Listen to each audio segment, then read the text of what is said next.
नमस्कार दोस्तों, आपका स्वागत है फैंटेसी नॉवल ऑडियो बुक में। आज हम लेकर आए हैं एक रोमांचक और रहस्यमयी कहानी जो आपको कल्पना की एक नई दुनिया में ले जाएगी।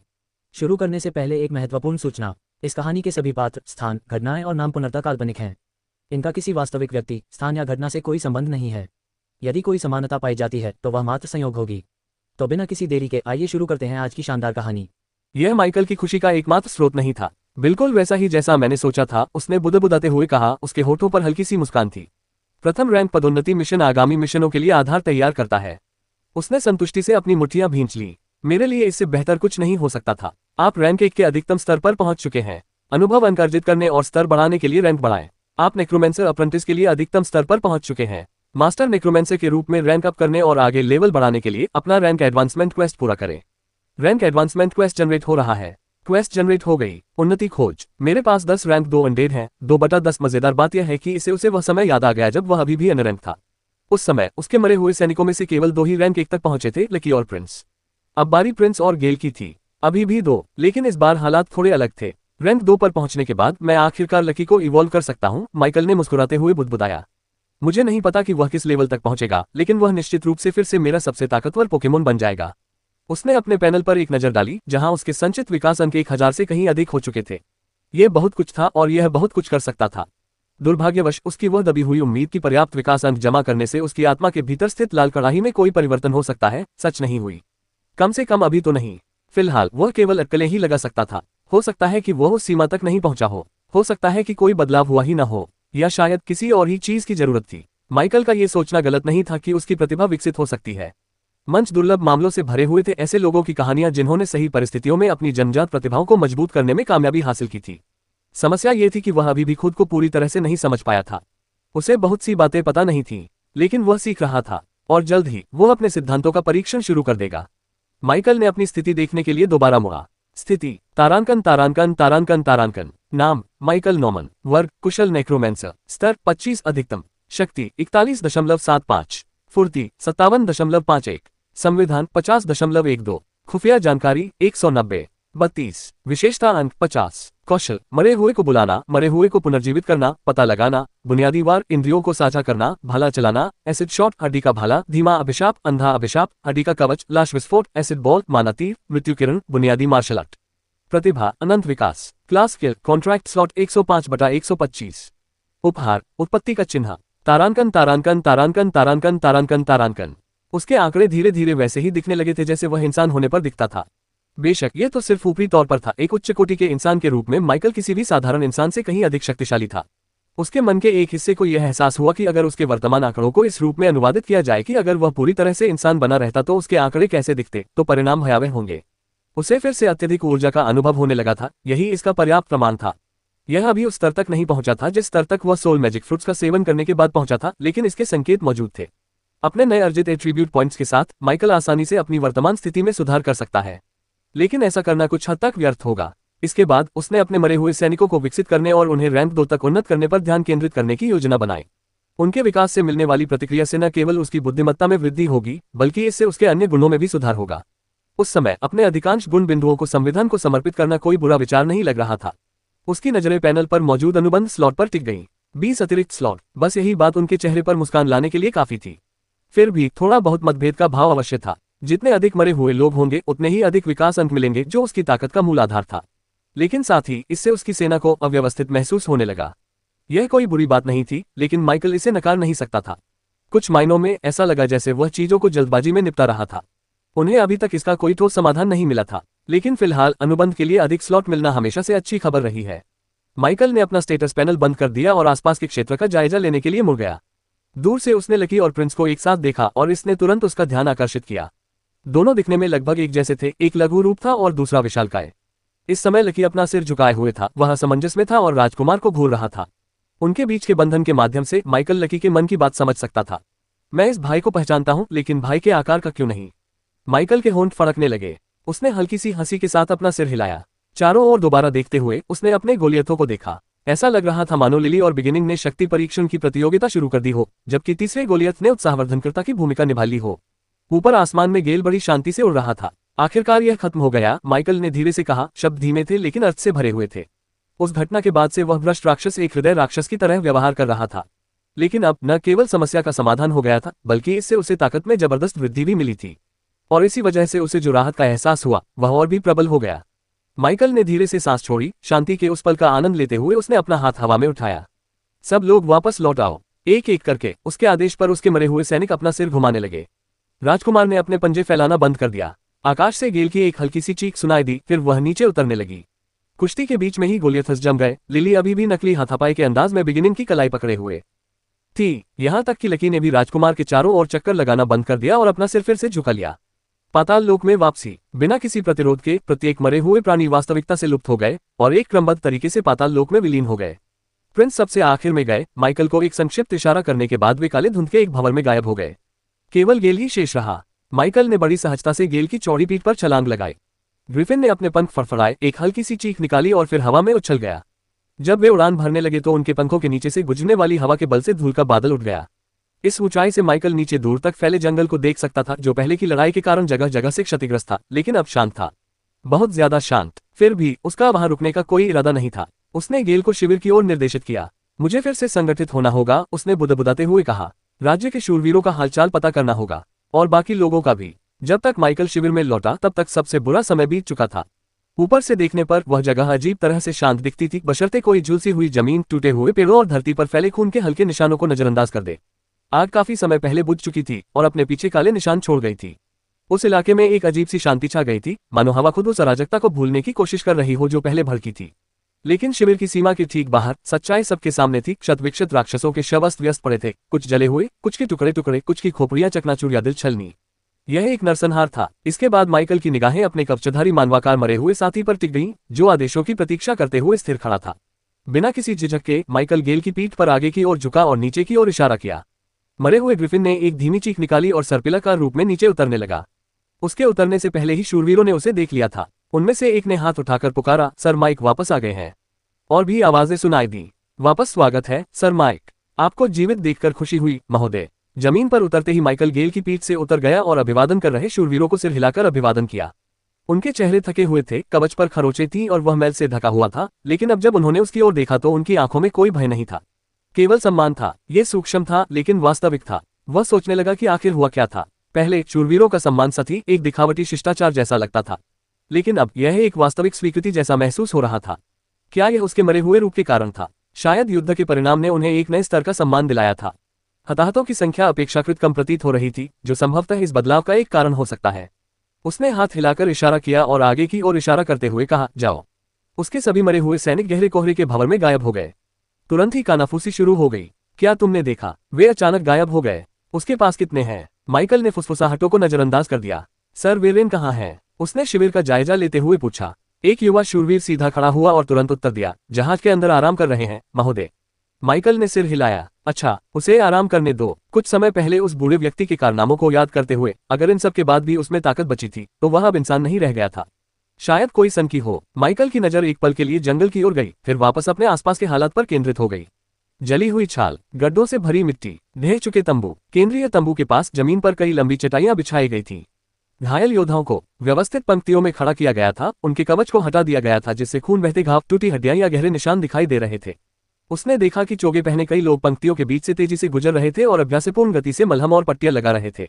उनमें से कुछ लोग चमड़े के थैले लिए हुए थे, जिनमें छोटी छोटी क्रिस्टल की शीशियां भरी हुई थी। ये शीशियां स्वास्थ्यवर्धक औषधियां थीं।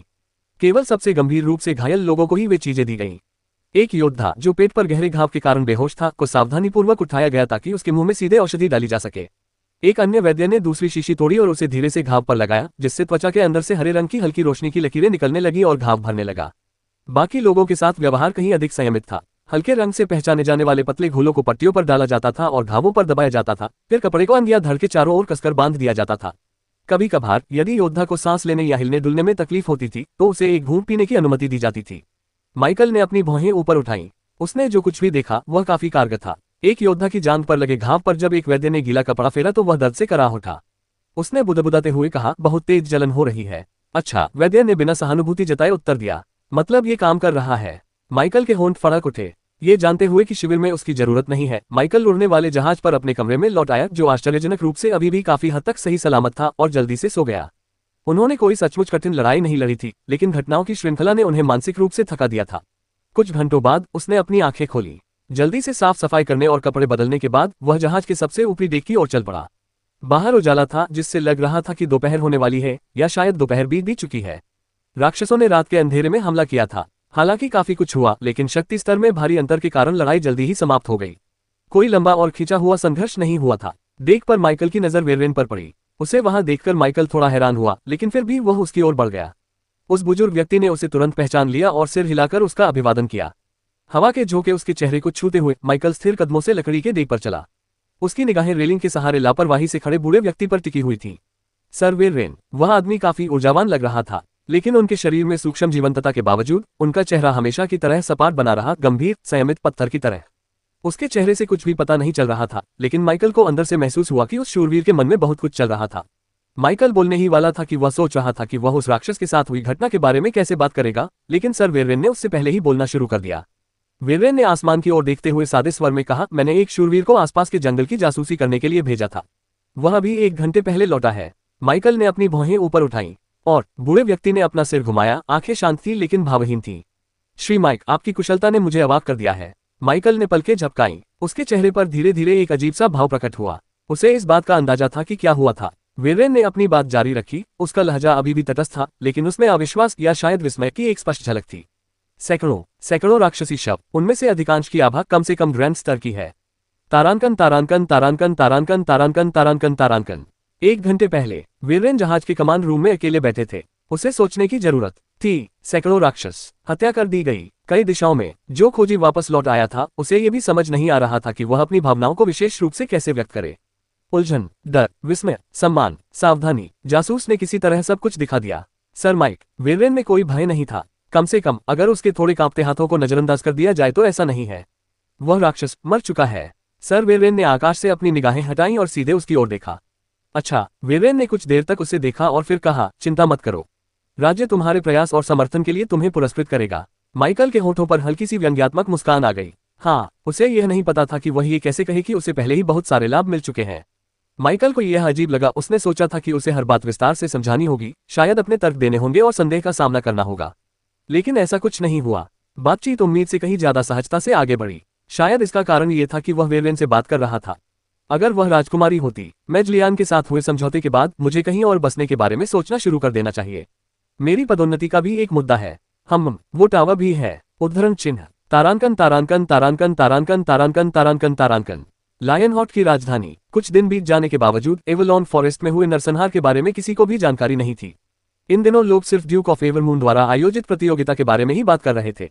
अंततः ये शुरू होने ही वाला था। लायनहॉट की राजधानी ऊर्जा से भरपूर थी। इन दिनों आमतौर पर चहल पहल से भरी रहने वाली सड़कें उत्सव स्थल में तब्दील हो गई थीं। एवरमून प्रतियोगिता ऐसी अफवाह थी कि बड़ा इनाम सिर्फ दौलत ही नहीं था, बल्कि ड्यूक की बेटी का हाथ भी था। इस घोषणा से अफरा तफरी मच गई थी। चाहे यह एक राजनीतिक चाल हो या शक्ति प्रदर्शन, परिणाम एक ही था। प्रतिभागियों की एक लहर राजधानी में उमड़ पड़ी। राज्य के हर कोने से और उससे भी दूर से युवा बड़ी संख्या में पहुंचे। उनकी कमर पर तलवारें थीं, सीने में गर्व था और आंखों में महत्वाकांक्षा की आग जल रही थी। कुछ लोगों ने उत्तम दर्जे के शाही वस्त्र पहने हुए थे, जिन पर छोटे सामंतों या उभरते हुए घरानों के प्रतीक चिन्ह अंकित थे। अन्य लोगों ने धूल और खून से सने साधारण चमड़े के वस्त्र पहन रखे थे। विदेशी भी इस संघर्ष में शामिल हो गए, जिन्हें उनके विशिष्ट कवच शैली या उनके पीछे चलने वाले अजीब जानवरों से आसानी से पहचाना जा सकता था। राजधानी के द्वारों पर तैनात पहरेदारों की संख्या 3 गुना कर दी गई थी और कुछ ही घंटों में सराय में कमरे खाली हो गए। एवरमून का ड्यूक कोई साधारण व्यक्ति नहीं था और उनकी बेटी, उन्हें एवरमून रोज के नाम से जाना जाता था। सुंदर, बुद्धिमान और कहा जाता था कि वे तलवार चलाने में जितनी खतरनाक थी, उतनी ही वाक्पटुता से मनमोहक भी थी। कई लोगों ने इस प्रतियोगिता को केवल एक टूर्नामेंट के रूप में नहीं, बल्कि विवाह के माध्यम से सत्ता प्राप्त करने के एक दुर्लभ मार्ग के रूप में देखा। इसी बीच सट्टेबाजी कंपनियों ने पहले ही इस बात पर दांव लगाना शुरू कर दिया था कि कौन जीतेगा। आम लोग लगातार गपशप करते रहते थे। कुछ लोगों का मानना था कि विजेता कुलीन परिवार ही होंगे, वहीं कुछ अन्य लोगों का कहना था कि कोई अप्रत्याशित व्यक्ति जीतेगा, कोई अनजान, कोई अनपेक्षित। एक महान जादूगर के अध्ययन कक्ष में माइकल इस समय जादूगलियान के साथ चर्चा कर रहा था। और नहीं, ये प्रतियोगिता के बारे में नहीं था, बल्कि कुछ दिन पहले हुई घटना के बारे में था। माइकल एक बार फिर राज्य से मिलने वाले लाभों की एक और लहर का आनंद लेने के लिए यहाँ आया था। माइकल मेजलियान के सामने बैठकर चाय की चुस्कियां ले रहा था। तभी मेज ने बोलना शुरू किया, एवलॉन फॉरेस्ट में मिशन के दौरान आपके सहयोग के लिए धन्यवाद। राज्य ने आपको 500 सोने के कागजों से पुरस्कृत करने का निर्णय लिया है। माइकल घूंट लेते लेते रुक गया। एक सोने का कागज 1000 सोने के सिक्कों के बराबर था और उसने राज्य द्वारा दिए गए पिछले एक सिक्के को भी खर्च नहीं किया था। अब उसे एक और बड़ी रकम मिल रही थी। लेकिन बात यही खत्म नहीं हुई, मेजलियान का काम अभी बाकी था। पिछली बार जब तुम अपने राक्षसी शवों को राज्य को बेचने के लिए मेरे पास आए थे तो अब उसकी प्रतिक्रिया मिली है। हालांकि ये वैसी नहीं है जैसी तुमने उम्मीद की होगी, जादूगर लियान ने थोड़ा विचलित स्वर में कहा। माइकल ने अपनी भौहें ऊपर उठाईं। राज्य को सैकड़ों महान स्तरीय राक्षसों के शव खरीदने में कठिनाई हो रही है। अपने सभी संसाधनों के बावजूद भी यह एक मुश्किल काम है। मेज लियान ने माइकल की ओर देखा, उनके चेहरे पर अजीब तरह से जांच पड़ताल का भाव था। माइकल ने अनदेखा करने का नाटक किया। मैं समझ गया, उसने सहजता से कहा। मेज लियान ने अपना प्याला धीरे से नीचे रख दिया। लेकिन ऐसा नहीं है कि वे इसे आपसे मुफ्त में लेने की योजना बना रहे हैं। माइकल ने अपनी आंखें सिकोड़ लीं। वे आपको कुछ और ही दे रहे हैं, कुछ ऐसा जो पैसों से नहीं खरीदा जा सकता। लियान की आवाज थोड़ी धीमी हो गई, मानो वह कोई राज खोल रही हो। पैट्रिक ड्रैगन पूल में प्रवेश करने का अवसर। माइकल शांत हो गया। और यदि आप स्वीकार करते हैं तो 200 स्वर्णिम पत्रों का एक अलग पुरस्कार भी दिया जाएगा, लियान ने आगे कहा। अब माइकल ने ऊपर देखा और लियान की निगाहों से उसकी नजरें मिली। वह तालाब आखिर है क्या? लियान अपनी कुर्सी पर पीछे झुक गया और अपनी बाहें मोड़ लीं। क्या तुम्हें शहर के भीतरी चौक में लगी मूर्तियां याद हैं? तीसरे राजा और रानी की वो विशाल मूर्तियां। माइकल ने धीरे से सिर हिलाया। इन्हें सिर्फ सजावट के लिए नहीं रखा गया था, लियान ने कहा। ग्रीन सिटी हमेशा से हमारी राजधानी नहीं थी। कुछ सदियों पहले ये सिर्फ जंगल और बंजर भूमि थी, लेकिन फिर लायनहॉट वंश के तीसरे राजा ने यहाँ एक ड्रैगन का वध किया और इसीलिए राजधानी को यहाँ स्थानांतरित किया गया है ना? बिल्कुल सही, लियान ने कहा। ड्रैगन के आशीर्वाद से इस भूमि की मानव ऊर्जा का घनत्व बढ़ गया। हालांकि अधिकांश लोग यह नहीं जानते कि उस समय की रानी, जो एक महान गठन जादूगरनी थी, ने उस ऊर्जा के एक हिस्से को समाहित और परिष्कृत करने के लिए एक विशाल सरणी का निर्माण किया, जिसे अब हम पैट्रिक ड्रैगन पूल कहते हैं। वह रुका, शब्दों को मन में बसने का समय दिया। ये शुद्ध ड्रैगन युक्त माना का एक कुंड है, उन्नति के लिए एक पवित्र भूमि। यहाँ तक कि शाही उत्तराधिकारी भी अपने जीवन में केवल एक बार ही इसमें प्रवेश करते हैं, और वह भी केवल अपने सबसे कठिन समय में। माइकल के दिल की धड़कन तेज हो गई। उस कुंड में स्नान करने से आपकी नींव मजबूत होती है, आपके शरीर की माना शक्ति के साथ संबंध बढ़ता है, और यहाँ तक कि सुप्त वंशों को जागृत करने में भी मदद मिलती है, लियान ने धीरे से कहा। यह सचमुच किसी के लिए भी एक चमत्कार है। माइकल ने तुरंत कोई जवाब नहीं दिया। उसके मन में विचारों की बाढ़ सी दौड़ गई। लियान ने भौहें चढ़ाते हुए कहा, तुम दुविधा में लग रहे हो। तुम्हें ऐसा नहीं होना चाहिए। इस समूह में प्रवेश करना एक विशेषाधिकार है जो हर पीढ़ी में केवल कुछ ही लोगों को मिलता है। तुमने इसे कमाया है, और अगर तुम देरी करोगे तो इस बात की कोई गारंटी नहीं है कि यह प्रस्ताव बना रहेगा। माइकल ने अपनी चाय के कप की ओर देखा। आखिरकार उसने ऊपर देखा, उसके चेहरे के भाव समझ से परे थे। कृपया मुझे इस पर विचार करने के लिए समय दें। मेज लियान ने हल्की सी मुस्कान बिखेरी। बस ज्यादा देर मत लगाना। शाही परिवार हमेशा इंतजार नहीं करता। शहर के बाहर एवरमून प्रतियोगिता को लेकर उत्साह का माहौल था। अंदर माइकल चुपचाप बैठा था, एक राष्ट्र की संपत्ति के मूल्य का आकलन कर रहा था। माइकल का सत्ता हासिल करने का रास्ता अन्य अलौकिक शक्तियों वाले लोगों द्वारा अपनाए गए पारंपरिक रास्तों से अलग था। हालांकि इसका मतलब यह नहीं था कि उनके तरीके किसी न किसी तरह से उसे लाभ या मजबूती नहीं पहुंचा सकते थे। दोनों पक्षों के लिए एक चीज जो कारगर साबित हुई, वह थी उपभोग योग्य खजाने। उदाहरण के तौर पर पैट्रिक ड्रैगन पूल को लें। ऐसा नहीं था कि माइकल ने इसके महत्व को कम आंका था, लेकिन मेज लियान के साथ अपने पिछले सौदे की तरह बहुत कम चीजें वास्तव में उसकी रुचि को आकर्षित कर सकती थी। ऐसा इसलिए नहीं था क्योंकि वह बहुत नखरे वाला था, उनकी प्रतिभा ने ही उन्हें बिगाड़ दिया था। यह अपने आप में एक अवसर था। जब तक कोई ऐसी दौलत न मिल जाए जो सीधे तौर पर उसकी प्रतिभा से मेल खाती हो या उसे और आगे बढ़ने में मदद कर सके, तब तक माइकल के लिए तुरंत आकर्षित होना मुश्किल था। फिर भी अंत में पैसा तो बढ़िया है, लेकिन जैसा कि मेज लियान ने कहा था, कुछ चीजें सोने से नहीं खरीदी जा सकती। और ऐसा भी नहीं है कि मुझे अभी भी कुछ पैसा नहीं मिल रहा है। तथापि पूर्वजों का ड्रैगन कुंड संभवतः राज्य का एक मूलभूत खजाना है। अगर यह किसी दूसरे राज्य का होता तो शायद कोई समस्या नहीं होती, लेकिन यह वाला, उसने फ्राउनिंग करते हुए कहा, अगर मैं इसे स्वीकार कर लेता हूं तो बाद में यहां से निकलना इतना आसान नहीं होगा। हो सकता है कि वह इस बारे में ज्यादा सोच रहा हो, लेकिन एक ऐसी शक्ति के साथ आगे बातचीत करने का विचार, जिसे शायद पहले से ही उसकी असली पहचान का संदेह था, उसे अच्छा नहीं लगा। जब उसने इस तरह से विचार किया तो उसे पैसा कहीं अधिक पसंद आया, साफ, सरल और बिना किसी बंधन के। लेकिन एक और समस्या थी। सच कहूं तो माइकल को यह भी नहीं पता था कि उसके पास मौजूद पैसों का क्या करना है। इस बार तो पहले ही इनाम से उसे 5 लाख सोने के सिक्के मिल गए थे।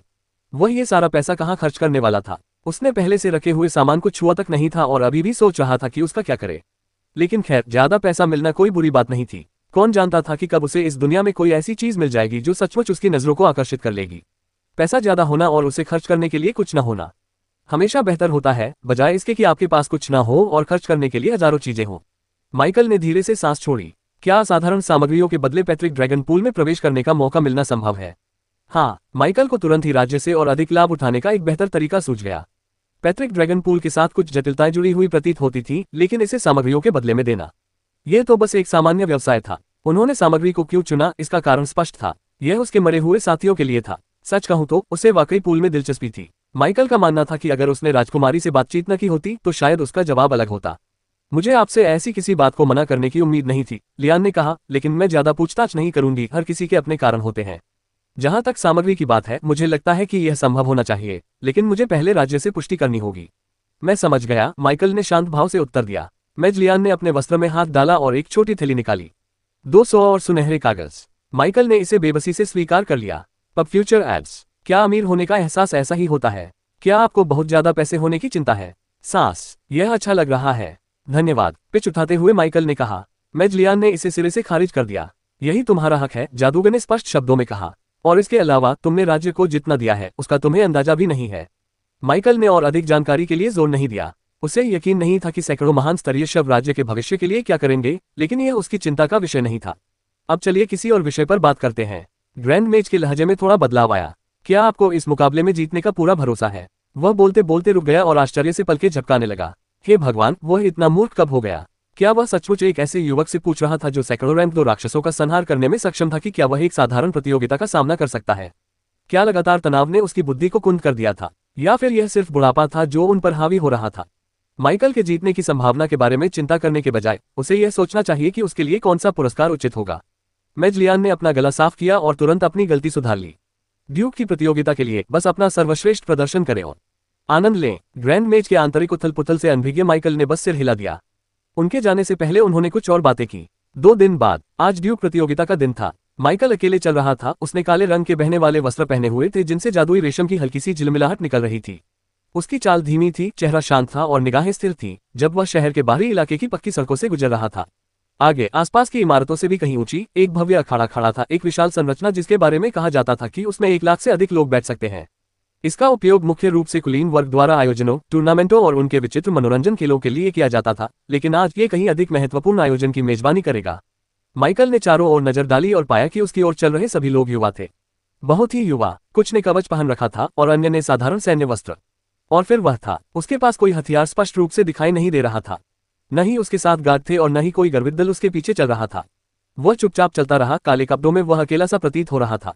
उसके कदम इतने हल्के थे मानो वह धरती पर पैर ही न रख रहा हो। फिर भी कई लोग जिन्होंने उसकी ओर एक नजर डाली, उन्होंने उससे निकलने वाले एक अजीब तनाव को महसूस करते हुए तुरंत अपनी नजरें फेर ली। माइकल को इससे कोई आपत्ति नहीं थी। वह यहाँ दोस्त बनाने नहीं आया था। लेकिन जैसे ही वह अखाड़े के बाहरी द्वार के पास पहुंचा, उसके बगल से एक हंसमुख आवाज सुनाई दी। भाई, क्या तुम भी प्रतियोगिता में भाग ले रहे हो? माइकल, जिसे संबोधित किया गया था, उलझन में अपनी तरफ मुड़ गया। उसके बगल में एक लड़का खड़ा था जिसने साधारण लेकिन स्पष्ट रूप से उच्च गुणवत्ता वाले कपड़े पहने थे। हालांकि वे बहुत भव्य नहीं थे, फिर भी उनकी पोशाक से धन दौलत का आभास होता था। शायद वह किसी कुलीन या धनी व्यापारी का बेटा था। माइकल को समझ नहीं आ रहा था कि यह अजनबी उससे क्यों बात कर रहा है, लेकिन फिर भी उसने सिर्फ एक बार सिर हिलाकर जवाब दिया। पब फ्यूचर एड्स। हालांकि इस इशारे से बात समझ में नहीं आई। लड़का बिना विचलित हुए वहीं डटा रहा। लड़के ने मुस्कुराते हुए हाथ बढ़ाया। मेरा नाम रेन है, आपका? माइकल ने हाथ की तरफ एक नजर डाली लेकिन उसे पकड़ा नहीं। उसने बस इतना कहा, माइक। रेन ने अपना सिर थोड़ा झुकाया। तुम ज्यादा बात नहीं करते है ना? माइकल ने कोई जवाब नहीं दिया। दुर्भाग्यवश रेन के जाने की कोई योजना नहीं दिख रही थी। इसके बजाय वह थोड़ा आगे झुका और उसकी आवाज में एक रहस्यमय लहजा आ गया। अरे, मुझे पता है कि आज अखाड़े में क्या होने वाला है। ये सुनकर माइकल की आंखें थोड़ी सिकुड़ गईं। उसने चलना नहीं रोका, लेकिन अब वह ध्यान से सुन रहा था। फिर उसकी निगाहों ने सूक्ष्मता से लड़के का अवलोकन किया। रेन के छोटे बिखरे हुए भूरे बाल थे, तीखी एम्बर रंग की आंखें थीं और एक युवा चेहरा था जो किसी प्रतियोगिता में भाग लेने जा रहे व्यक्ति के लिए थोड़ा ज्यादा ही लापरवाह लग रहा था। उसने अपनी कमर पर लकड़ी की तलवार पहन रखी थी जो उस संदर्भ में बिल्कुल बेतुकी लग रही थी। ये देखकर माइकल के होंठ फड़कने लगे। लकड़ी की तलवार, आगे क्या होने वाला है? माइकल ने पूछा। रेन एक बच्चे की तरह मुस्कुराया, मानो कोई अनमोल रहस्य बताने वाला हो। प्रतियोगिता का पहला चरण अखाड़े में हो रहा है। ये तो पक्का है। बाद के चरणों के बारे में कुछ नहीं कह सकता, लेकिन यह वाला चरण निश्चित रूप से यही होगा। माइकल ने आह भरने की इच्छा को दबा लिया। बेशक यह अखाड़े में ही है, और कहाँ हो सकता है? उसने दबे स्वर में अपनी आंखें घुमाई, लेकिन बीच में टोकना उचित नहीं समझा। ये स्पष्ट था कि रेन को बातें करना अच्छा लगता था और चलते समय माइकल के पास करने के लिए और कुछ नहीं था। रेन ने अपनी आवाज धीमी करते हुए कहा, पहला चरण। ये वास्तव में एक क्वालिफिकेशन ट्रायल है। इससे माइकल का ध्यान आकर्षित हुआ। उसने लड़के की ओर तिरछी नजर से देखा। योग्यता? रेन ने जल्दी से सिर हिलाया। जी हाँ, इस पहले परीक्षण को पास किए बिना आप मुख्य प्रतियोगिता में भी नहीं पहुंच सकते। केवल वही लोग आगे बढ़ सकते हैं जो ड्यूक के मानकों को पूरा करते हैं। माइकल सोच में डूबा हुआ गुनगुना रहा था। अगर उनकी याददाश्त सही है तो 2 मुख्य शर्तें थीं। प्रतिभागी की आयु 25 वर्ष से कम होनी चाहिए और वह कम से कम मध्यवर्ती रैंक का होना चाहिए। इससे पहले ही काफी संख्या में प्रतिभागी बाहर हो गए थे। हालांकि इससे माइकल को अपने लंबे समय से चले आ रहे सिरदर्द की याद आ गई। वह अभी भी इस दुनिया की सत्ता प्रणाली से अपरिचित था। अब सवाल ये था कि उसे अपनी शक्ति का कितना स्तर प्रकट करना चाहिए, या फिर वह किस स्तर तक जानकारी सुरक्षित रूप से प्रकट कर सकता था। जैसे ही वे दोनों अखाड़े के विशाल लोहे के गेट पर पहुंचे, उनकी बातचीत बंद हो गई। लाल रंग का चोला पहने एक अधेड़ उम्र का व्यक्ति, जो आधा उबा हुआ और आधा परेशान दिख रहा था, उसके दोनों ओर 4 शूरवीर सावधान मुद्रा में खड़े थे। उन्होंने कतार में खड़े प्रत्येक युवक को लकड़ी के नंबर टैग दिए और बीच बीच में अपने पास रखे एक मोटे स्क्रॉल पर नोट्स लिखते रहे। जब उनकी बारी आई तो माइकल और रेन दोनों को हथेली के आकार का एक चिकना टोकन मिला जिस पर केवल संख्याएं खुदी हुई थी। माइकल ने लकड़ी के उस टुकड़े को गौर से देखा। उसके विचार आगामी मुकदमे की ओर लौट आए। उसे न तो मुकदमे की संरचना से कोई लेना देना था और न ही उसमें शामिल लोगों से, लेकिन वह इतना अहंकारी भी नहीं था कि किसी अप्रत्याशित घटना की संभावना को नजरअंदाज कर दे। छिपे हुए अभिजात वर्ग, राजनीतिक जाल, दिव्य कलाकृतियां, कुलीन नेतृत्व वाली प्रतियोगिता में कुछ भी संभव था। और हालांकि उन्हें खुद पर पूरा भरोसा था, लेकिन उनका एक नियम भी था, अपरिचित क्षेत्र में कभी भी लापरवाह न रहें। माइकल के विचारों से अनभिज्ञ रेन अपने नंबर को ऐसे देख रहा था जैसे वह कोई पुरस्कार हो। 48, बढ़िया है ना? माइकल ने कोई जवाब नहीं दिया। उसने अपनी ओर एक नजर डाली। 31, दोनों लोहे के गेट से होते हुए अखाड़े के भीतरी घेरे में दाखिल हुए, जहां उनका स्वागत फुसफुसाहट की लहर और पत्थर पर कदमों की हल्की खड़खड़ाहट से हुआ। विशाल और गोलाकार अखाड़ा उनके ऊपर काफी ऊंचाई तक फैला हुआ था, जिसमें सीढ़ीदार बैठने की व्यवस्था युवा प्रतियोगियों से खचाखच भरी हुई थी। लाल वस्त्र पहने एक युवक प्रवेश द्वार के पास इंतजार कर रहा था। महोदय, लाल वस्त्रधारी युवक ने इशारा करते हुए कहा, कृपया अपनी सीट पर बैठ जाए और प्रतीक्षा कीजिए। आपकी बारी आने पर आपको बुलाया जाएगा। माइकल ने सिर हिलाकर अभिवादन किया और बिना कुछ कहे उसके पास से गुजर गया। हालांकि रेन ने रुककर पूछा, क्या आपको पता है कि मुकदमा किस बारे में होगा? माइकल ने मन ही मन आह भरी। उसे जवाब जानने के लिए लाल वस्त्रधारी लड़के का चेहरा देखने की भी जरूरत नहीं थी। जैसा कि उम्मीद थी, युवक ने जवाब दिया, जब ये शुरू होगा तब आपको पता चल जाएगा। माइकल ने चुपचाप अपनी आंखें घुमाई। उसने रेन का इंतजार करने की जहमत नहीं उठाई और सीधे बैठने की जगह की ओर बढ़ गया। दूसरों को पीछे छोड़ते हुए उसने अखाड़े के फर्श का अच्छा दृश्य दिखाने वाला एक एकांत कोना चुन लिया। रेन मानो उस निर्णय से सम्मोहित होकर सहजता से उसके पीछे पीछे गया और उसके बगल में बैठ गया। सौभाग्यवश बैठते ही रेन चुप हो गया। इधर उधर की बातें करने के बजाय उसकी सुनहरी आंखें बच्चों जैसी जिज्ञासा से आसपास के वातावरण को निहारने लगी। माइकल ने भी ऐसा ही किया, हालांकि इस बार उसकी निगाहें अधिक सधी हुई थीं। वहां कुछ खास दिलचस्प नहीं था। अखाड़े का फर्श बिल्कुल खाली था, न हथियार, न बाधाएं, न निशान, बस चिकना पत्थर। हालांकि दीवारों में लगे बड़े बड़े पिंजरे के दरवाजों ने उसका ध्यान आकर्षित किया। माइकल की निगाहें उन पर टिकी रहीं। दुर्भाग्यवश वह केवल उन्हें देखकर ही अधिक जानकारी प्राप्त करने में सक्षम था। थोड़ा और इधर उधर देखने के बाद उसने आराम करने और इंतजार करने के लिए अपनी आंखें बंद कर ली। समय धीरे धीरे बीतता गया। आसमान की रोशनी सुबह की हल्की रोशनी से दोपहर की तेज धूप में बदल गई, लेकिन फिर भी कोई मुकदमा शुरू नहीं हुआ। उन्होंने इंतजार किया और इंतजार किया। लगभग पूरी तरह से युवाओं से खचाखच भरा हुआ पूरा स्टेडियम काफी समय से बेचैन हो चुका था।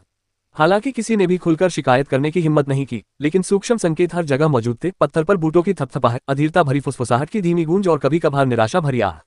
इससे लगातार शोरगुल का माहौल बना रहता था, मानो बेचैन मधुमक्खियों का छत्ता हो। माइकल भी इससे उबने लगा था। वह अपनी सीट पर थोड़ा सा हिला, अपने पैरों को फैलाया और फिर वापस अंदर खींच लिया। फिर भी उन्होंने कुछ नहीं कहा। उन्हें बेहतर पता था, शिकायत करने से कोई अच्छी खबर नहीं मिलेगी। इसलिए इसके बजाय वह चुप रहा और अपने विचारों को बहने दिया। विशेष रूप से उनकी पदोन्नति की खोज के लिए। यह उनके पिछले वाले से काफी मिलता जुलता था। हालांकि पहले की तरह जहां मिशन की अवधि कम होती थी, इस बार की समय सीमा काफी लंबी थी, पूरा 1 साल।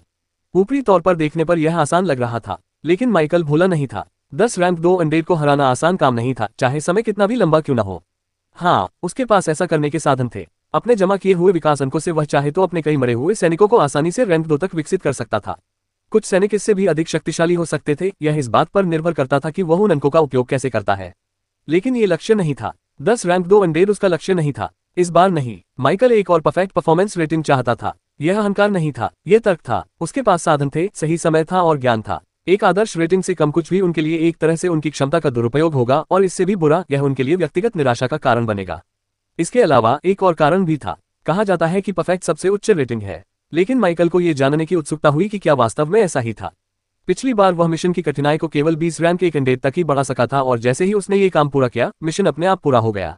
क्या इसका कारण ये था कि उनकी सीमा यही थी, या फिर इसलिए कि उनके पास अधिकतम 20 ही मरे हुए लोग थे, या दोनों? क्या वह इस समय सीमा से आगे जा सकता है? माइकल कोशिश करना चाहता था, इसीलिए वह अपने विकास अंक जमा कर रहा था, लेकिन कम से कम उसे परफेक्ट रेटिंग तो चाहिए ही थी। इसके साथ मिलने वाले अतिरिक्त स्तर उसके लिए बहुत फायदेमंद साबित होंगे। समय का भी एक मुद्दा था। अवेकना अकादमी की प्रवेश परीक्षा नजदीक ही थी। माइकल को छूट जाने की चिंता नहीं थी, लेकिन फिर भी वह अपनी उन्नति पूरी करके ही अकादमी में प्रवेश करना चाहता था।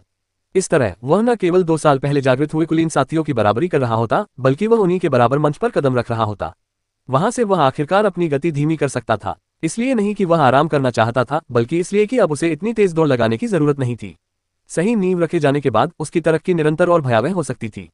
उसके विचारों में तभी खलल पड़ा जब लोहे के विशाल द्वार से आती हल्की सी चरमराहट की आवाज सुनाई दी। दो आकृतियां अंदर आई और तुरंत सबका ध्यान अपनी ओर खींच लिया। उन्होंने चांदी की किनारी वाले गहरे नीले रंग के वस्त्र पहन रखे थे।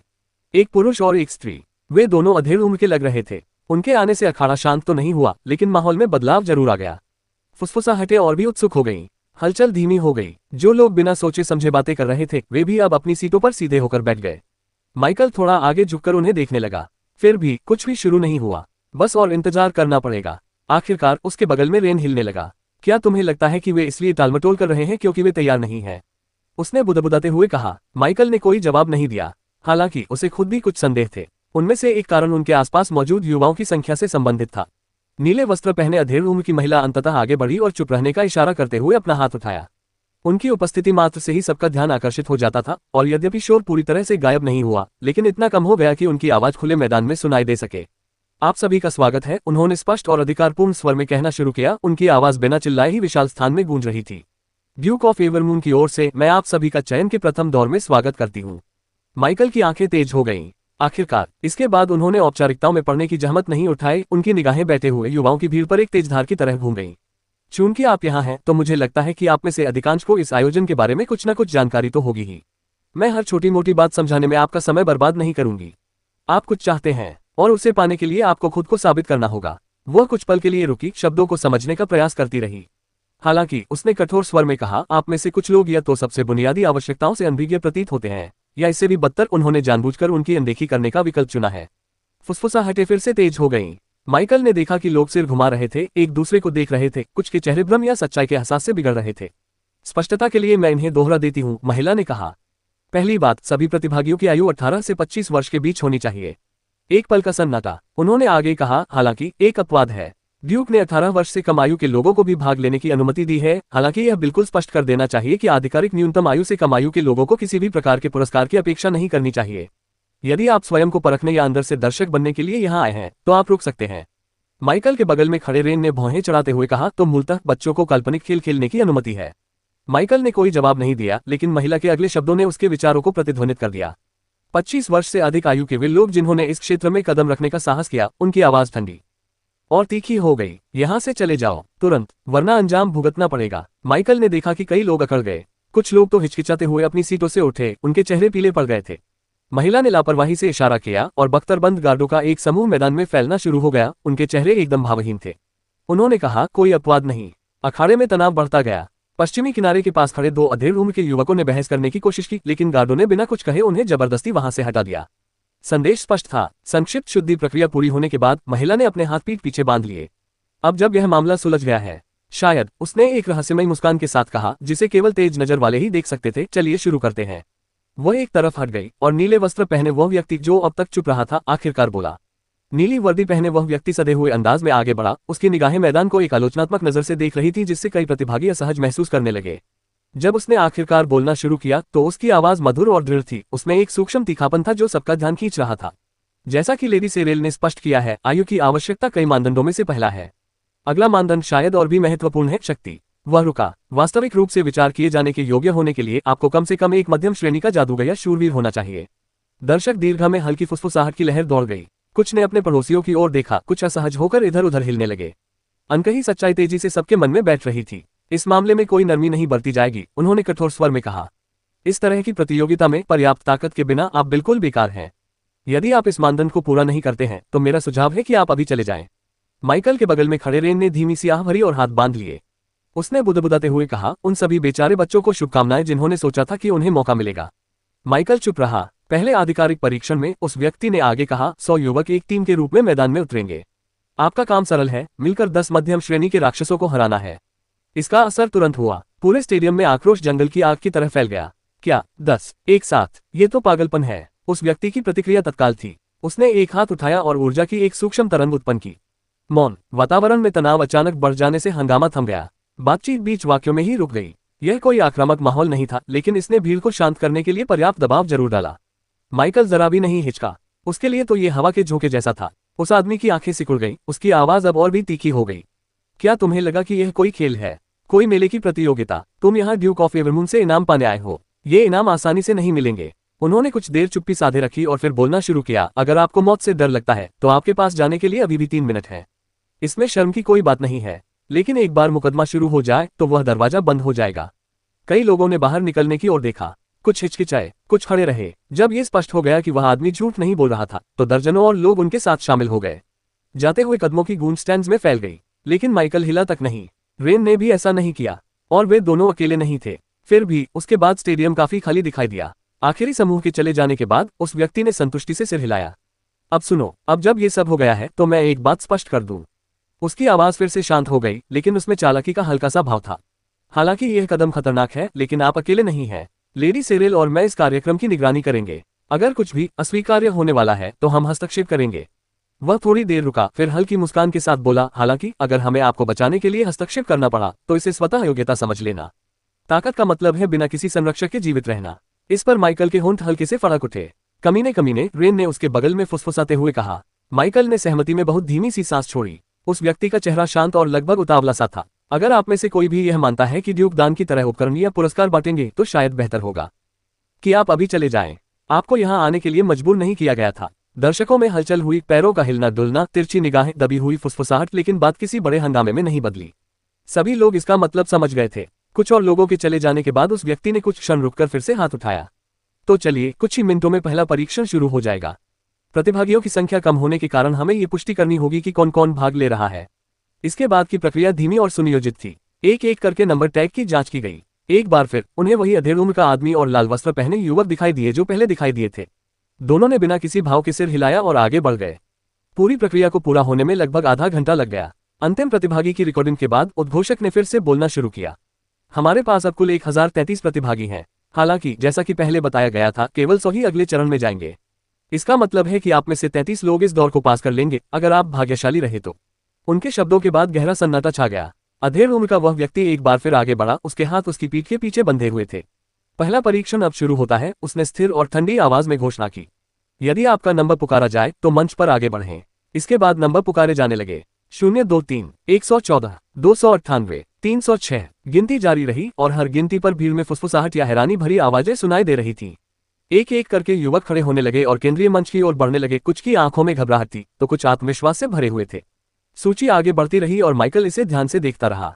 512, 649, 700, 701। जैसे जैसे और नंबर पुकारे गए, रेन आगे की ओर झुकने लगा। उसके चेहरे पर उम्मीद झलक रही थी। लेकिन जब आखिरी नंबर बोला गया तब तक न तो माइकल और न ही रेन का नाम चुना गया था। रेन ने गहरी सांस लेते हुए पीछे की ओर झुककर कहा, हाँ, हम कितने भाग्यशाली हैं। माइकल ने तुरंत कोई जवाब नहीं दिया। उसकी निगाहें नीचे जमा हुए समूह पर टिकी रहीं। कुछ देर बाद उसने धीमी आवाज में कहा, शायद। रेन ने पलकें झपकाईं। शायद से तुम्हारा क्या मतलब है? माइकल की निगाहें स्थिर थीं। पहले दौर में न खेलना बुरा नहीं है, हमें देखने का मौका मिलेगा। अब 100 युवक मुख्य मंच पर 10-10 की पंक्तियों में फैले खड़े थे। माइकल की निगाहें उन पर घूम पड़ीं। कुछ लोग उम्रदराज, कुशल और यहां तक कि अभिमानी लग रहे थे। वहीं कुछ अन्य घबराए हुए खड़े थे और ऐसे हथियार पकड़े हुए थे जिनसे वे स्पष्ट रूप से असहज महसूस कर रहे थे। रेन ने उसकी निगाहों का पीछा किया। तुम्हें लगता है कि उनमें से किसी के भी जीतने की कोई संभावना है? माइकल की आंखें सिकुड़ गईं। कहना मुश्किल है, कुछ लोग मजबूत दिखते हैं, लेकिन दिखावट से ताकत का अंदाजा नहीं लगाया जा सकता। सच है, रेन ने सहमति में सिर हिलाते हुए धीरे से कहा। फिर भी वह हिचकिचाया, फिर माइकल की ओर मुड़ा। एक बात मेरे मन में खटक रही है, क्या होगा अगर कोई ताकतवर हो लेकिन उसके साथ ही कमजोर हो? ये रास्ता अन्यायपूर्ण लगता है। उसके मुंह से शब्द पूरी तरह निकले भी नहीं थे कि अधेड़ उम्र के व्यक्ति ने फिर बोलना शुरू कर दिया। उस आदमी की आवाज एक बार फिर अखाड़े में गूंज उठी, जिसने घने सन्नाटे को चीर दिया। अगर आपको इस बात की चिंता है कि कमजोर टीम के साथी आपको नीचे खींच लेंगे तो ऐसा मत सोचिए। उनकी आवाज तीखी थी। ये टीम वर्क की परीक्षा नहीं है। हम आपसे समूह के रूप में जीतने के लिए नहीं कह रहे हैं। उन्होंने बात को समझने का समय दिया और फिर आगे बोले, 10 मिनट, बस इतना ही काफी है। 10 मिनट तक टिके रहो और तुम खुद को साबित कर दोगे। अगर तुम इतनी देर तक बिना टूटे नहीं टिक सकते तो तुम अगले दौर में जाने के लायक नहीं हो। फुसफुसाहटें फिर से शुरू हो गईं, हालांकि अब वे काफी धीमी थीं। और हाँ, उन्होंने लगभग बाद में सोचते हुए कहा, अगर आप राक्षसों को मार गिराते हैं तो और भी अच्छा। उस स्थिति में आपका पूरा समूह योग्य हो जाएगा। लेकिन ये लक्ष्य नहीं है। लक्ष्य तो अपनी क्षमताओं का प्रदर्शन करना है। उसकी निगाहें नीचे मंच पर खड़े 100 युवकों पर पड़ी। सबसे अलग दिखा। माइकल की आंखें थोड़ी सिकुड़ गईं।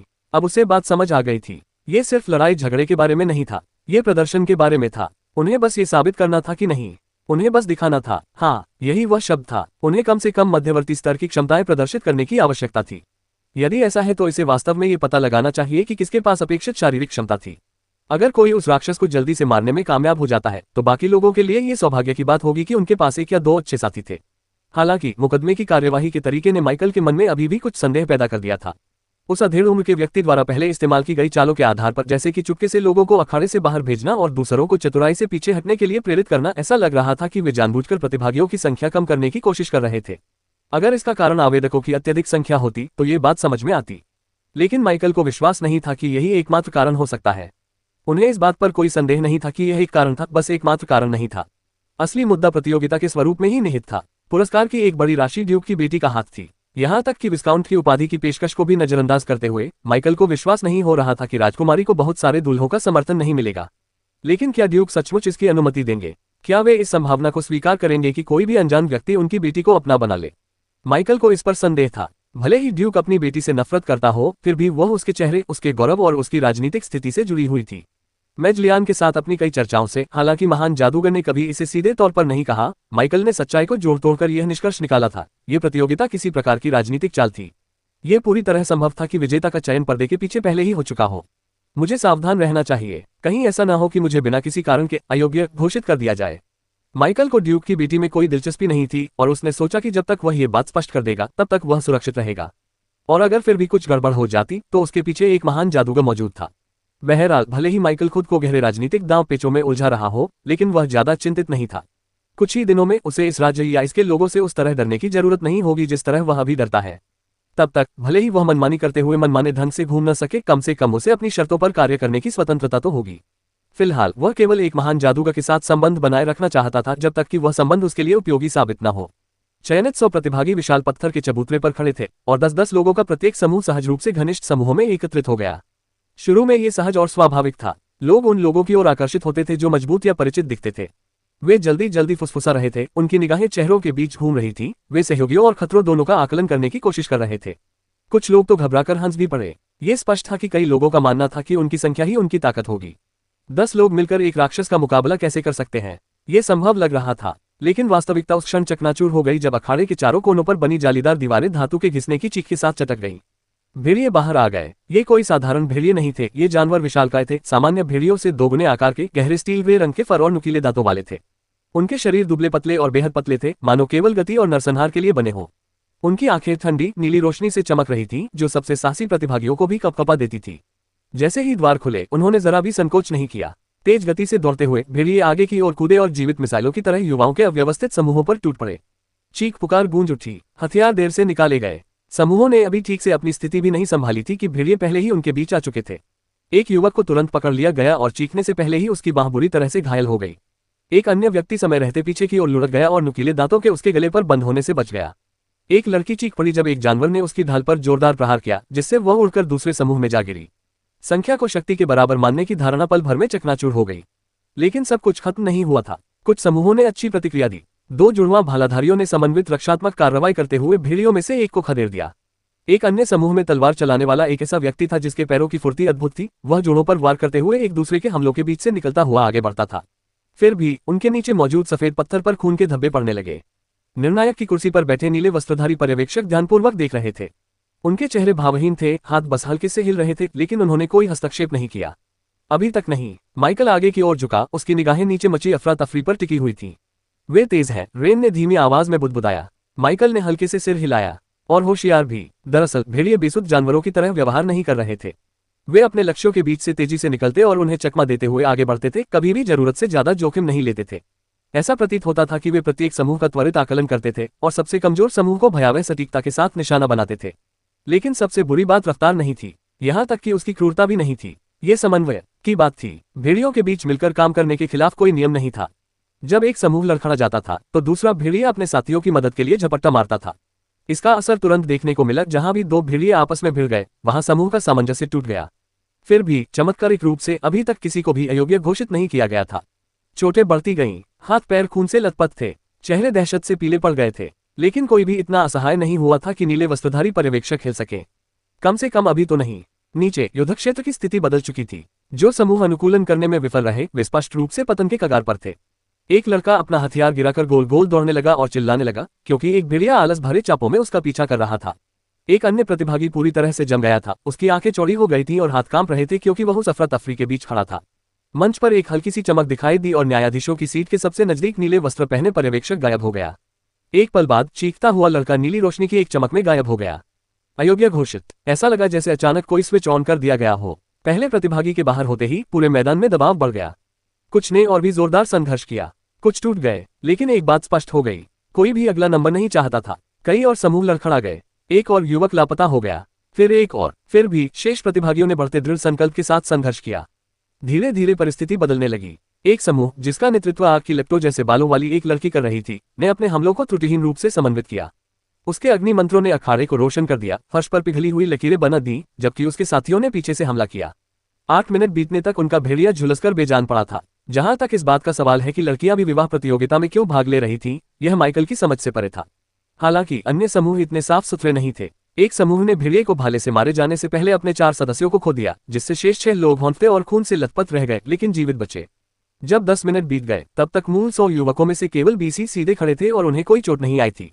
वातावरण भारी लग रहा था। उसके बाद की खामोशी युद्ध की आवाज से भी कहीं ज्यादा तेज थी। फिर धीमी तालियों की आवाज सुनाई दी। पहले वाला अधेड़ उम्र का आदमी एक बार फिर खड़ा हो गया, हल्की सी मुस्कान के साथ। शाबाश, मुझे लगता है कि आप में से कुछ लोग अभी दृढ़ संकल्प में विश्वास रखते हैं। उन्होंने कुछ देर रुककर कहा, आप में से जो अभी भी खड़े हैं, बधाई हो, आप उत्तीर्ण हो गए हैं। जहां तक उन लोगों की बात है जिनके अंक कट गए हैं या जिन्हें अधिक गंभीर चोटें आई हैं, तो मुझे दोष न दें, ये बच्चों का खेल नहीं है। तो मैं ये बात एक बार फिर कह रहा हूं, अगर आप जाना चाहते हैं तो यह आखिरी मौका है, अभी चले जाइए। अधेड़ उम्र के उस व्यक्ति की घोषणा के बाद तनावपूर्ण सन्नाटा छा गया। पहले तो कोई हिला तक नहीं, लेकिन तभी एक लड़का लड़खड़ाते हुए आगे बढ़ा। उसकी आस्तीन का लगभग पूरा हिस्सा गायब था। अधेड़ उम्र के उस व्यक्ति ने सभी प्रतिभागियों पर उपचार का जादू किया, जिससे पता चलता है कि वह एक वैद्य के रूप में काम करता है। लेकिन या तो वह अंगों को दोबारा जोड़ने में असमर्थ था या उसे इसकी परवाह नहीं थी। जिन अंगों को उसने खो दिया वे वैसे ही रह गए। लड़के के होंठ कांप रहे थे और हालांकि उसने रोकने की कोशिश की, फिर भी शब्द मुंह से निकल गए। मैं यह नहीं कर सकता। जब वह लंगड़ाते हुए बाहर निकलने की ओर बढ़ा तो उसे किसी ने नहीं रोका। इससे तो मानो बाढ़ सी आ गई। उसके बाद 3 और लोग आ गए, एक एक करके, और भी प्रतिभागी मैदान छोड़कर चले गए। उनके चेहरों पर भय, शर्म और कड़वी स्वीकृति के भाव मिले जुले थे। कुछ लोगों ने तो परीक्षा पास भी कर ली थी तकनीकी रूप से, लेकिन अगर आपका मनोबल टूटा हुआ हो तो पास होने का कोई मतलब नहीं। जिन लोगों ने अपने भेड़ियों को सफलतापूर्वक मार गिराया था, वे भी उस वातावरण से अछूते नहीं थे। खून बहा था, हड्डियां टूटी थीं। उन सभी ने एक प्रतियोगिता के लिए पंजीकरण कराया था, लेकिन अब यह एक युद्ध की तरह लग रहा था। उनमें से आधे लोग यहाँ अपनी किस्मत आजमाने आए थे, यश, धन दौलत या फिर ड्यूक की बेटी को पाने का मौका। लेकिन अपनी आंखों से ये देखना कि असफलता का मतलब सिर्फ हारना नहीं होता, बल्कि संभावित रूप से मृत्यु भी हो सकती है, ने सब कुछ बदल दिया। माइकल ने शांत भाव से तटस्थता के साथ और अधिक आकृतियों को गायब होते हुए देखा। हर एक के आने से भीड़ और कम होती गई। जल्द ही बचे हुए लोगों के लिए अखाड़ा बहुत बड़ा लगने लगा। अंततः पलायन की गति धीमी हुई, फिर रुक गई। रेन माइकल के बगल में बैठ गया। उसने धीमी आवाज में कहा, इतनी धीमी कि माइकल मुश्किल से सुन पाया, मुझे आश्चर्य होता है कि अब हम में से कितने लोग बचे हैं। माइकल ने कोई जवाब नहीं दिया। उसकी निगाहें अखाड़े पर टिकी रहीं। पब फ्यूचर एड्स। रेन ने आगे कोई सवाल नहीं पूछा। उनके बीच सन्नाटा छा गया। पहले की तरह अधेड़ उम्र का आदमी और लाल वस्त्र पहने युवक एक बार फिर अखाड़े में उतरे। उनके चेहरे शांत, पेशेवर और तटस्थ भावों से भरे हुए थे। युवक के हाथ में एक स्क्रॉल और एक पंख वाला पेन था, जबकि बुजुर्ग व्यक्ति एक एक प्रतिभागी के पास जाकर उनसे उनके नंबर टैग मांगने और उन्हें रिकॉर्ड करने लगा। जब भी कोई संख्या जोर से पढ़ी जाती थी, युवक उसे लिख लेता था। जल्द ही एक और कुल परिणाम सामने आया, 432। नीले वस्त्र पहने अधेड़ उम्र के व्यक्ति ने फिर से बोलना शुरू किया। उनकी आवाज अखाड़े में गूंज उठी। अगर कोई और भाग नहीं जाता है तो अगले 4 दौरों में आप सभी को 4 समूहों में विभाजित किया जाएगा। वह रुका। प्रत्येक समूह से 100 लोग भाग लेंगे और अंत में बचे हुए लोग शेष 32 लोगों के साथ अगले दौर में प्रवेश करेंगे। ये भी न सोचे कि केवल ये पगडंडी ही कठिन होगी, क्योंकि बाकी पगडंडियां भी आसान नहीं होंगी। इसे पार करना आपकी क्षमता का आकलन करने का एक मोटा तरीका है, और यह विधि बहुत लचीली नहीं है, क्योंकि आप में से कुछ लोगों के पास शायद आवश्यक क्षमता न हो। अगर आपको पता है कि आप इसके लिए तैयार नहीं हैं, तो आप जाने के लिए स्वतंत्र हैं। संख्या कम करने का एक और प्रयास। माइकल ने अपने आसपास का जायजा लेने के लिए मुड़ा, लेकिन पिछली बार के विपरीत, हालांकि कुछ लोगों के चेहरे पीले पड़ गए थे, ऐसा नहीं लग रहा था कि उस आदमी के शब्दों से कोई भी वहां से जाएगा। ये वास्तव में अंतिम दौर होना चाहिए। अगला बैच, क्रमांक 117, 1 और 100। माइकल को कुछ भी महसूस नहीं हुआ। रेन ने अपने टैग को देखा और मुस्कुराया। फिर से हम ही हार गए। रेन ने संतुष्टि भरी आह भरते हुए पीछे झुकते हुए बुदबुदाया। किस्मत अभी भी हमारे साथ है। माइकल ने हल्के से सिर हिलाया। उसकी निगाहें नीचे इकट्ठा हो रहे नए समूह पर वापस टिक गईं। नवनियुक्त उम्मीदवारों में से एक व्यक्ति तुरंत ही सबसे अलग नजर आया। वह विशालकाय था, बाकी सबसे आसानी से 2 सिर लंबा। उसके कंधे इतने चौड़े थे कि दरवाजे का चौखट भी कांप जाए, और उसका हर इंच कसी हुई मांसपेशियों से भरा हुआ था। लेकिन सबसे अजीब बात उसका चेहरा था, गोल, कोमल और लगभग बच्चों जैसा, चौड़ी भूरी आंखों वाला और एक ऐसी नाक जो उसके बाकी शरीर के साथ तालमेल नहीं बिठा पाई थी। यह एक बेहद विरोधाभास था। उस आदमी को देखो, रेन ने धीमी सी सीटी बजाते हुए फुसफुसाया। वह भालू जैसा दिखता है, बस चेहरा बच्चे जैसा है। लेकिन मुझे यकीन है कि वह ईंटों से भरी गाड़ी की तरह वार करता होगा। माइकल ने कोई जवाब नहीं दिया, हालांकि वह सहमत हो गया था। उस युवक में गजब की शक्ति झलक रही थी, लेकिन माइकल का मानना था कि ताकत का अंदाजा उसकी बाहरी दिखावट से नहीं लगाया जा सकता। अब फ्यूचर एड्स, फिर भी वह देखने लायक हो सकता है। जैसे ही अधेड़ उम्र के व्यक्ति ने शुरुआत का संकेत दिया, मैदान में फिर से सन्नाटा छा गया। अखाड़े के द्वार एक बार फिर चरमराते हुए खुल गए। इस बार भेड़ियों का एक और झुंड था। क्या उन्होंने पूरा झुंड ही पकड़ लिया? रेन ने माइकल के बगल में बुदबुदाते हुए कहा। माइकल ने कोई जवाब नहीं दिया, हालांकि उसके मन में भी वही विचार था। शायद पहले 100 प्रतिभागियों के साथ हुए पूर्व अनुभव के कारण भेड़ियों के प्रकट होने से पहले ही सबसे मजबूत दिखने वाले व्यक्तियों के बीच दस्ती में बन चुकी थी। हालांकि वास्तविक ताकत के सामने संख्याओं का कोई महत्व नहीं था। जिनके पास सत्ता नहीं थी, उनका जल्द ही पर्दाफाश हो गया। लेकिन हैरानी की बात यह है कि इस बार खून नहीं बहा। जब भी कोई खिलाड़ी चोटिल होने की कगार पर होता, तो वे तुरंत अयोग्य घोषित होने की मांग करते हुए चिल्लाते, जिससे नीली वर्दी पहने अधेड़ उम्र के व्यक्ति को दौड़कर उन्हें बाहर निकालना पड़ता। लेकिन इनमें से किसी भी चीज ने माइकल का ध्यान आकर्षित नहीं किया, और स्टेडियम के अधिकांश हिस्से में भी यही स्थिति प्रतीत हो रही थी। उनका ध्यान कहीं और चला गया, एक भालू जैसे दिखने वाले युवक पर जो अकेला खड़ा था। वह फिलहाल अकेले ही 5 मध्यम श्रेणी के भेड़ियों का सामना कर रहा था। ऐसा प्रतीत होता था कि भेड़ियों ने उसे सबसे बड़ा खतरा मान लिया था, और उनमें से काफी संख्या में भेड़िए उस पर हमला करने के लिए इकट्ठा हो गए थे। सामान्यतः समान श्रेणी के राक्षस मनुष्यों से अधिक शक्तिशाली होते थे, लेकिन अब 5 भेड़िए उसे छू भी नहीं पा रहे थे। उन्होंने झपट्टा मारा और झपट्टा मारा, लेकिन युवक ने अविश्वसनीय ताकत और सहजता के साथ उन्हें लगभग खेल खेल में एक तरफ धकेल दिया। ऐसा प्रतीत भी नहीं हो रहा था कि वह उन्हें नुकसान पहुंचाने की कोशिश कर रहा हो, बस सहन कर रहा था। और ऐसा लग रहा था कि वह अगले मुकदमे में आगे बढ़ने के लिए आवश्यक पूरे 10 मिनट तक टिके रहने का इरादा रखता था। युवक वहीं खड़ा रहा और उसने हिलने डुलने की कोशिश नहीं की। उसने भेड़ियों को आने दिया। उनके नुकीले दांत बाहर निकले हुए थे और पंजे चमक रहे थे, और उसने बस इसे सहन कर लिया। एक ने उसकी गर्दन पर झपट्टा मारा। उसने हवा में ही उसे गर्दन से पकड़ लिया और जमीन पर पटक दिया। एक अन्य कुत्ते ने उसके अग्रभाग को अपने जबड़ों से जकड़ लिया, और हालांकि खून उमा आया, लेकिन वह जरा भी नहीं हिचका। उसने अपना हाथ उठाया। भेड़िया अभी भी लटका हुआ था और उसे एक जीवित कोड़े की तरह दूसरे हमलावर पर घुमाया। यह आखिरकार क्या रहा है? रेन ने आगे झुकते हुए फुसफुसाया। माइकल की आंखें सिकुड़ गईं। मंच पर जो स्थिति थी वह कम से कम अजीब तो थी ही। 5 भेड़िए हिचकिचाने लगे थे। अपनी संख्या और गति के बावजूद वे उसे गिरा नहीं सके। इससे भी बुरी बात यह थी कि शिकार करने के दौरान विकसित हुई उनकी सहज प्रवृत्ति उन्हें धोखा दे रही थी। लड़का शिकार की तरह हरकत नहीं कर रहा था। वह जरा भी नहीं झपका। फिर आया सबसे अजीब हिस्सा। वह नीचे बैठ गया, ठीक वहीं अखाड़े के बीचों बीच। वह पालथी मारकर और हाथ फैलाकर बैठ गया। अखाड़ा सन्नाटे में डूबा हुआ था। जानवर गुर्रा रहे थे, उसके चारों ओर चक्कर लगा रहे थे, उनके कान चपटे थे और नुकीले दांत बाहर निकले हुए थे, लेकिन किसी ने भी हमला नहीं किया। एक आगे बढ़ा, गुर्राया और अपने दांत दिखाए, लेकिन लड़का हिला तक नहीं। इसी तरह सब लोग इंतजार करते रहे, क्योंकि मंच से और अधिक लोगों को अयोग्य घोषित किया जा रहा था और अधिक भेड़ियों को मारा जा रहा था। अब सारा ध्यान भालू जैसे दिखने वाले युवक और 5 भेड़ियों पर केंद्रित हो गया। बिना कोई आवाज किए अधेड़ उम्र का आदमी मंच पर प्रकट हुआ। उसके प्रकट होने के बाद 5 मृत भेड़िए मिले। भीड़ शक्ति प्रदर्शन को लपकने को बेताब है। भालू जैसे दिखने वाले उस युवक के चेहरे पर हालांकि फ्राउन था, लेकिन उसने कुछ नहीं कहा। हालांकि अधेड़ उम्र के उस व्यक्ति को देखकर ऐसा नहीं लग रहा था कि उसका काम अभी खत्म हुआ है। जब आप आसानी से भेड़ियों को मार सकते थे, तो आपने उन्हें क्यों नहीं मारा? जवाब देने से पहले लड़के ने कुछ पल रुककर अपने चेहरे पर चिंतनशील भाव धारण किया। ग्राम के मुखिया, इसे मत मारो जिसे तुम खाओगे नहीं। वाक्य टूट गया था। माफ करें, उगा को भूख नहीं है, वह खाना नहीं खाएगी। उस बातचीत से अधेड़ उम्र के व्यक्ति को सिरदर्द हो गया, लेकिन वह दोबारा उस बातचीत में पड़ने की जहमत नहीं उठाना चाहता था। जो भी हो, उन्होंने युवाओं को संबोधित करते हुए हाथ हिलाकर बात खत्म की। अगर आप अभी भी यहाँ खड़े हैं, तो इसका मतलब है कि आप पास हो गए हैं। अब अगले दौर के लिए तैयार हो जाएं। जैसे जैसे और अधिक प्रतियोगियों को अयोग्य घोषित किया गया और अधिक भेड़ियों को मारा गया, सभी लोग इंतजार करते रहे। धीरे धीरे सभी का ध्यान भालू जैसे दिखने वाले युवक और उसके चारों ओर मौजूद 5 भेड़ियों पर केंद्रित हो गया। बिना किसी आवाज के एक अधेड़ उम्र का आदमी मंच पर प्रकट हुआ। उसी समय 5 भेड़िए वहीं मर गए। शक्ति प्रदर्शन देखकर भीड़ दंग रह गई। हालांकि भालू जैसे दिखने वाले उस युवक ने भौहें चढ़ा ली, लेकिन कुछ नहीं कहा। अधेड़ उम्र के उस व्यक्ति का काम अभी खत्म नहीं हुआ था। जब आप स्पष्ट रूप से भेड़ियों को मार सकते थे, तो आपने उन्हें क्यों नहीं मारा?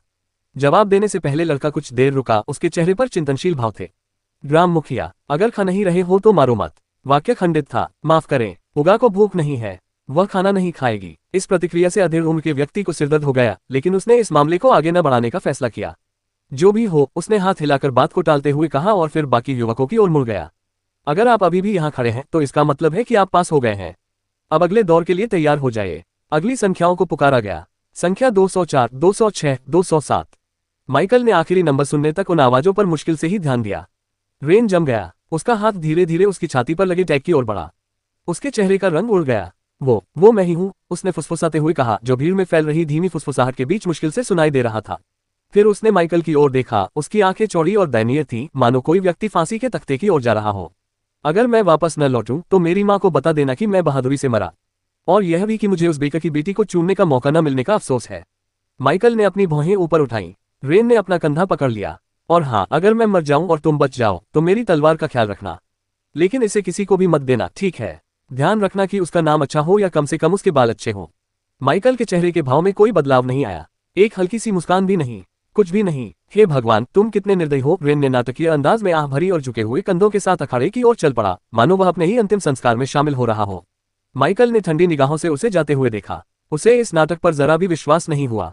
यह महज अंतर्ज्ञान नहीं था, ये वही था जो उसने पहले देखा था जब उसने व्यर्थ की जिज्ञासावश रेन पर डिटेक्ट को सक्रिय किया था। तलवार साधक स्तर 25। जैसे ही उसने इसे देखा, माइकल के मन में तुरंत ही सतर्कता की भावना जागृत हो गई।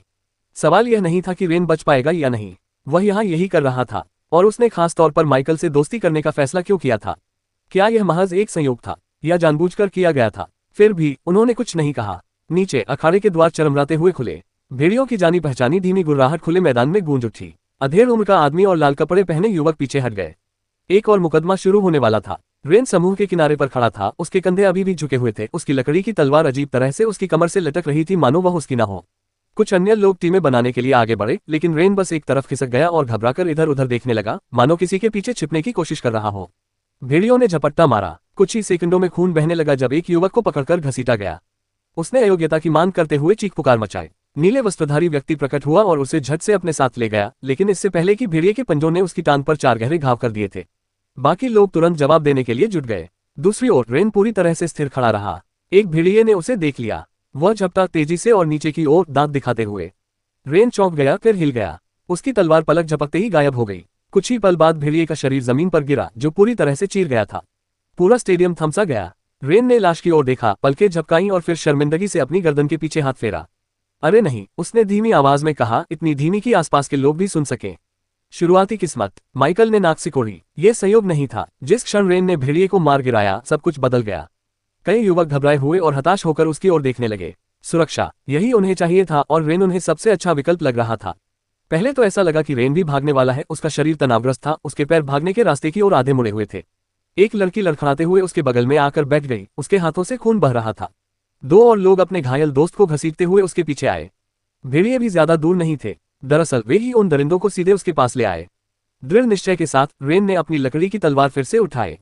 भेड़िए गुर्राए और हमला कर दिया, और रेन ने उनका डटकर सामना किया। एक साफ स्ट्रोक, 2, 3, प्रत्येक भेड़िया एक ही सहज गति में गिर पड़ा। अखाड़ा एकदम शांत था। रेन नोआ कभी भी नोआ परिवार का चमकता सितारा नहीं रहा था।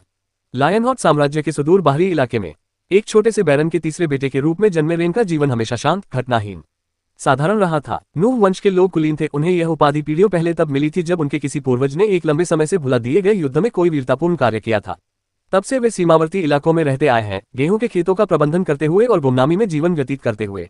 दुनिया की नजर में नूह परिवार कुलीन वर्ग का था। असली रईसों के लिए वे आम लोग थे जिन्होंने दूसरों की शान को ढंक रखा था। वह खामोश अपमान हर नूह पर भारी पड़ रहा था। उनमें से किसी ने भी इसे जोर से नहीं कहा, लेकिन उन सभी ने इसे महसूस किया। वे सीढ़ी नहीं चढ़ रहे थे, बल्कि सबसे निचले पायदान से चिपके हुए थे।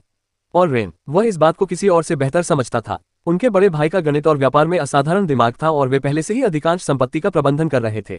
उनका दूसरा भाई एक प्रतिभाशाली शूरवीर था, जिसे प्रशिक्षण के लिए एक काउंट लॉर्ड के महल में आमंत्रित भी किया गया था। उनकी छोटी बहन, जो उनसे भी छोटी थी, पढ़ाई में पहले ही उनसे आगे निकल चुकी थी। और उसके पास लकड़ी की एक तलवार थी, एक भद्दी सी तलवार जिसे उसके पिता ने तब बनाया था जब वह 5 साल का था।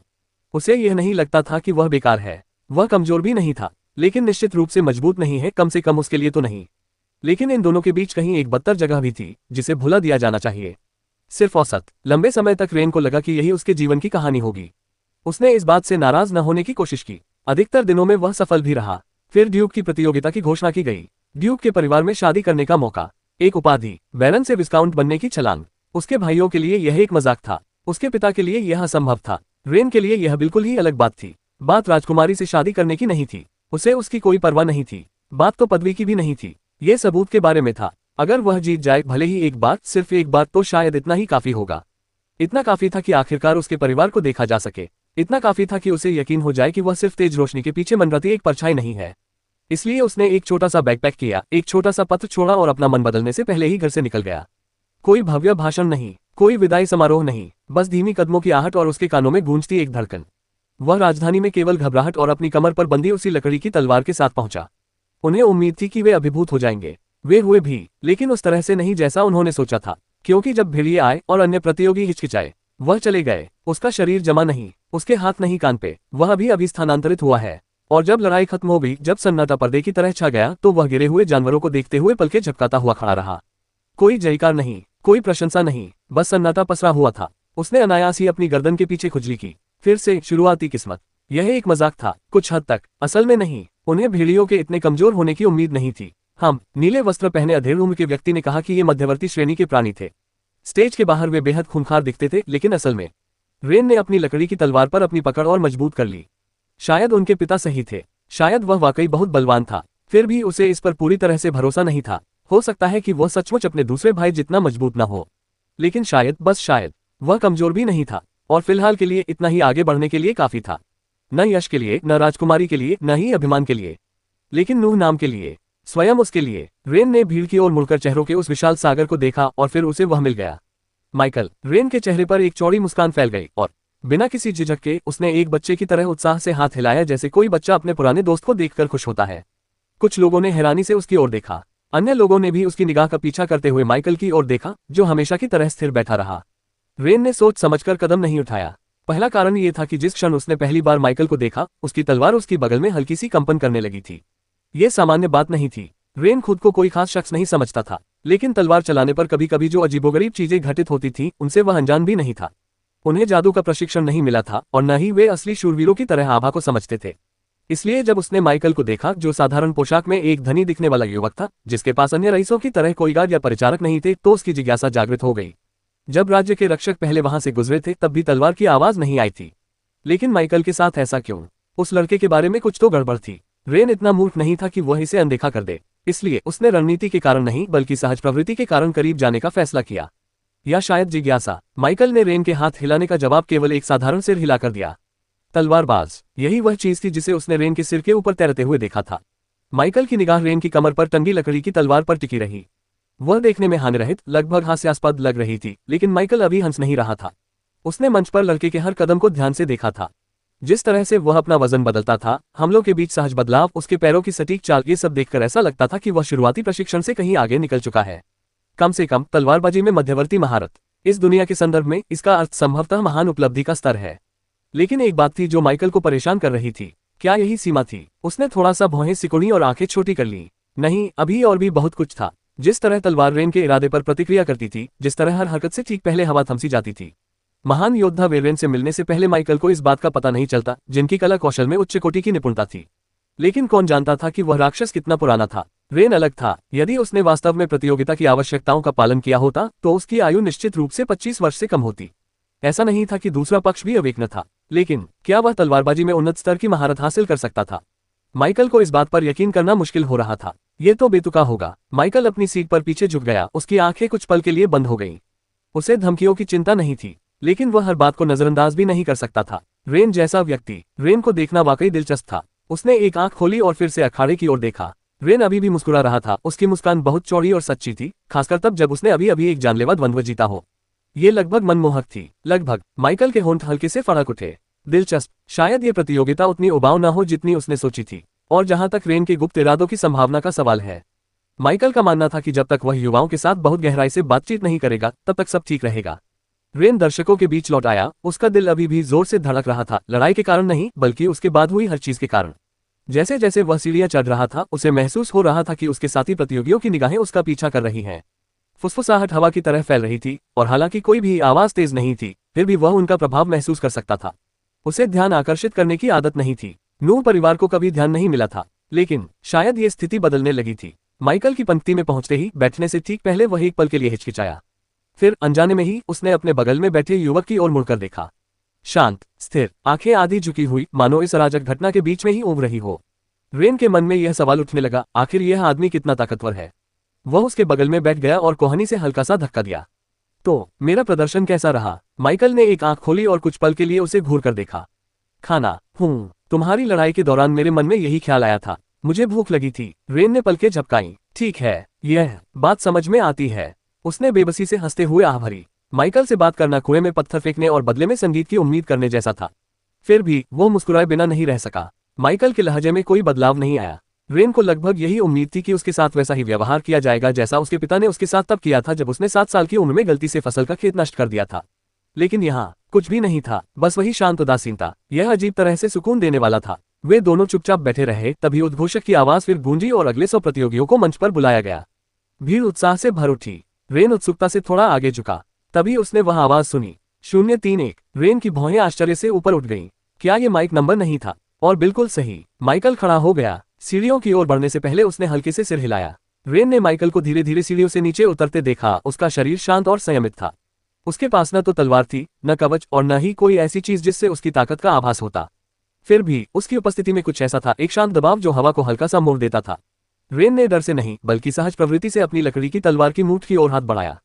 वो लड़का, वो सीधा साधा नहीं है। नीचे का मंच एक बार फिर संख्याओं से भर गया था। रेन पीछे की ओर झुक गया, बाहें क्रॉस कर ली और अपनी आंखें थोड़ी सिकोड़ ली, क्योंकि वह उस युवक को देख रहा था जो बिना किसी दिखावे के उसके बगल में बैठा था, जिसने अपने सर्वश्रेष्ठ प्रदर्शन के बाद भोजन कहा था और अब वह रिंग में कदम रख रहा था। माइकल ने अखाड़े के मंच का अवलोकन किया। वहां शरीर के कोई अंग बिखरे हुए नहीं थे, लेकिन फर्श पर खून के धब्बे थे। जैसे ही सभी लोग आ गए, लगभग तुरंत ही 10-10 लोगों के समूह बन गए और लोग उन लोगों की ओर आकर्षित होने लगे जिन्हें वे मजबूत मानते थे। हैरानी की बात यह है कि किसी ने भी माइकल से संपर्क नहीं किया। वह सबसे अलग और बेमिल लग रहा था। ट्रिप